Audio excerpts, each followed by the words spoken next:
Yup, that's me. It started from a young age. The highest of highs, the lowest of lows. To witness the birth of Hall of Fame greatness to the decade of darkness. Through it all, I maintained my insanity of being an Edmonton Oilers fan. In 40 plus years, I've attended a few games of historic proportions, like attending the first ever outdoor NHL regular season game in the frigid -22 climate of Edmonton, Alberta on November 22, 2003.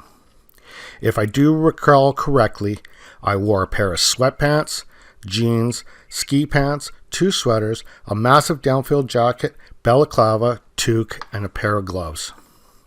I decided to buy a beer after the alumni game, only to have it turn into a Slurpee in 20 minutes. But I can say I was there.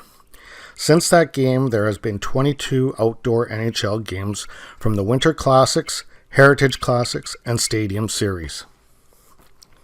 On February 11th, 2004, I attended a game between the Edmonton Oilers and the Atlanta Thrashers, who are currently the Winnipeg Jets. The significance of this game is it had one of the rare occurrences that was a regular spectacle in the 80s, a line brawl, followed by netminders Pasi Nurminen and Ty Conklin squaring off at center ice for a rare goaltender scrap. From the pounding of the glass to the hysteria of the crowd, this was a fun game to attend, and I don't even remember what the outcome was. I was also at the game where Leon Draisaitl scored his first NHL goal on October 24th, 2014 versus the Carolina Hurricanes. The last game I did attend was December 14th, 2018, where the Edmonton Oilers beat the Philadelphia Flyers 4-1. This was my first game in the very new Rogers Place in Edmonton. I still consider it a new building. What a spectacle. I had extremely high expectations, yet seeing this building for the first time exceeded all of them. It took me this long because I moved away from Edmonton in 2016 prior to the completion of the arena.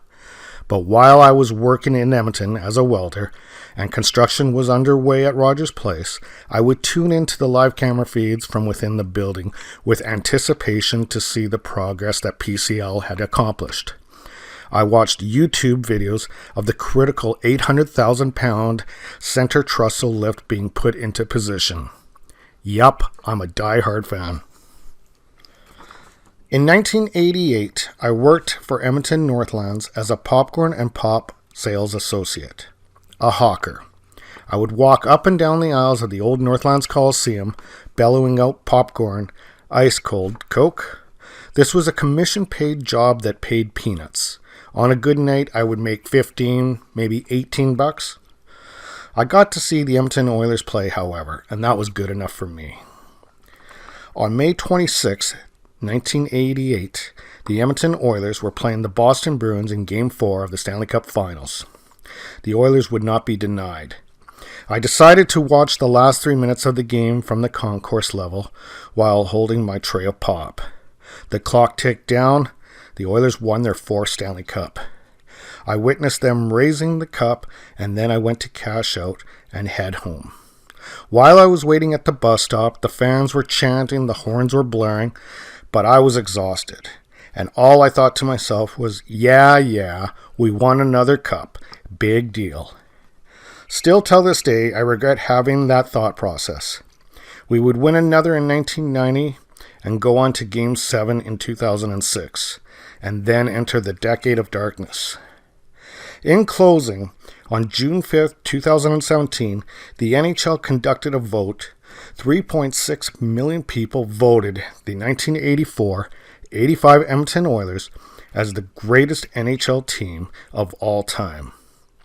Folks, that's why I bleed orange and blue.